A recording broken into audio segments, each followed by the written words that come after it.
So the other day, Linda McQuaig, a star NDP candidate in Toronto, who Thomas Mulcair says would be in his cabinet if he wins, she just came right out and spoke the truth. If the NDP wins, they may just keep all the oil sands in the ground. Take a listen. I think the point is that a lot of people recognize that a lot of the oil sands oil may have to stay in the ground if we're going to meet our climate change targets. Now, she's a millionaire herself, so what does she care if a lot of little people lose their little jobs? She loves oil and gas too, including to jet set around the world. She loves companies that produce oil, especially very high carbon oil like Venezuela's oil. Here she is praising the late Hugo Chavez in an article that shows a lot of love for the state-run oil company in that OPEC regime. Now, I've told you all this before, but let's follow up now. It's been about a week, and McQuaig has not been rebuked by Mulcair or the party. She has not retracted a word. They stand by what she says. In fact, over the course of the past week, ordinary Canadians have done what the pro-NDP media won't do. They've started digging through the public comments of hundreds of other NDP candidates, and it has become clear why Mulcair won't rebuke, let alone fire McQuaig, because to do so would mean firing half of his candidates. I'm going to show you these, but let's stop for a moment to think about this. The NDP are in first or second place in every poll, have been for months, so they're not a fringe party with no chance as the Alberta NDP were until the last few moments of that campaign.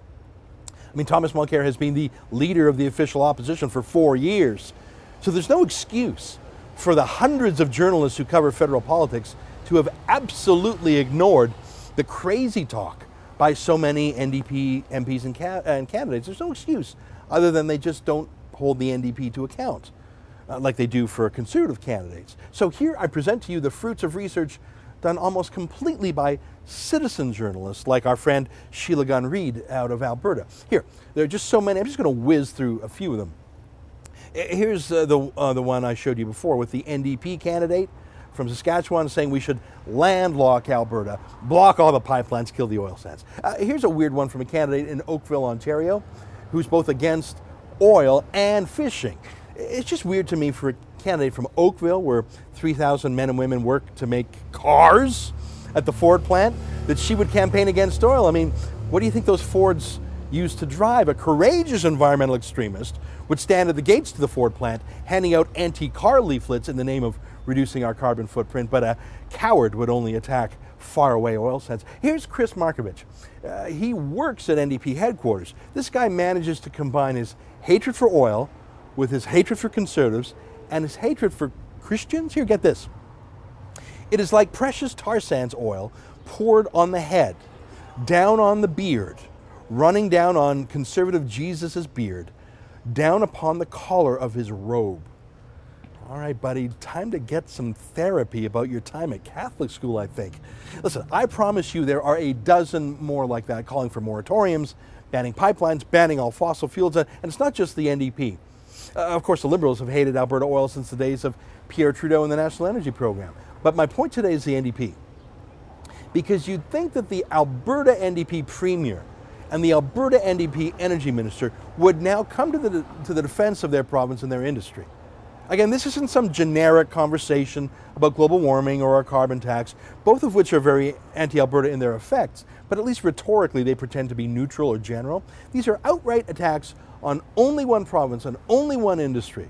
Linda McQuaig didn't talk about shutting down Newfoundland's oil or any other industry, just Alberta and the oil sands, the favorite whipping boy of the Eastern elite. And total silence from Alberta's NDP. Not even something like, I'm sure they didn't mean it that way, or this isn't helpful, or we have a difference of opinion. Not even the mildest objection, because they do not object. Rachel Notley, the NDP Premier of Alberta, does not object to an oil sands moratorium. Neither does her Energy Minister, Margaret McQuaig-Boyd.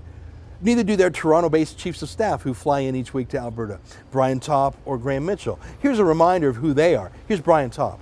We want a clear approach on climate change, and I quite like what they're doing in Europe, and it's worth studying it carefully as we think about Canadian policy. Hard cap on emissions, to price carbon, a home and industrial retrofit program, getting out of coal, getting an urban mass transit program, and getting fossil-fueled cars out of our cities. And here's a video produced by Lead Now, the group Graham Mitchell used to run.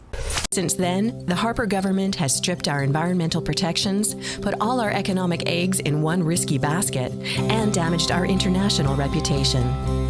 They've taken our country backwards. See, here's the thing. Linda McQuaig is just being honest about NDP policy. She's talking about the future, but it's actually happening in the present. See, Rachel Notley has already brought in a de facto moratorium on the Alberta oil sands. Now, she doesn't call it that. She calls it a series of tax hikes, doubling the carbon tax, raising corporate taxes by 20%, raising personal taxes on high-income earners in the oil patch, bringing in a royalty review. She's already pushed big oil sands companies like CNRL and Canadian Oil Sands into huge losses because of her tax hikes. I mean, no sane oil company is going to invest in Alberta now. Low oil prices made it tough to begin with, but a vengeful NDP moved that from just risky to plain old insane. That's the thing. You don't need to officially bring in a moratorium to do it. You just have to make it economically impossible so that no one even applies for a new project or puts new money in. Let me end by quoting for you one last NDP cabinet minister from Alberta. Let me show you David Eggen. Actually, I'm not quoting you. I'm going to show you a video of him making a chant about an oil sands moratorium, Linda McQuaig style. He made this chant on the steps of Alberta's legislature. Take a look. No new approvals. No new approvals. No new approvals. A moratorium? Yeah, it's been NDP policy for years. Linda McQuaig was just being accurate, as Rachel Notley's silence proves. For TheRebel.media, I'm Ezra Levant.